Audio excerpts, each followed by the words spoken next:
ไลออนคนเก่งของแม่คนเดียวบ่มีจอโทรศัพท์ก็กระนังเองแล้วเก่งหลายนี่เด้อไอไลออนเอ๋ยไอไลออนเก่งหลายไอไลออนฝึกมือเดียวเขาระเบียบแล้วไลออน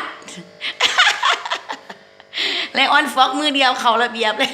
ฝึกง่ายไว้คนพวกนี้เว้ยคือมาหน่อยเว้ยไอไลออนคนเดียวฝึกเขาระเบียบแล้วไอไลออนเอ้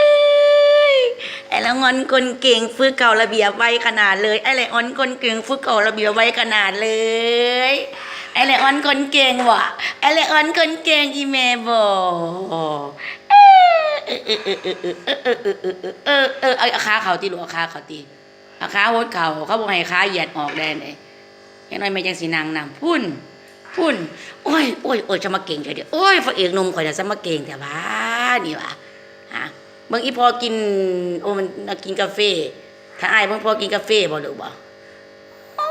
เก่งหลายฝึกมือเดียวได้เลยพุ่นโอ้ยบักอายมันสิสลาดคือหยังเด้ออีแม่ว่านี่เด้อแม่คือว่าสิโดนฝึกได้พุ่นน่ะเก่งหลายส้มเซย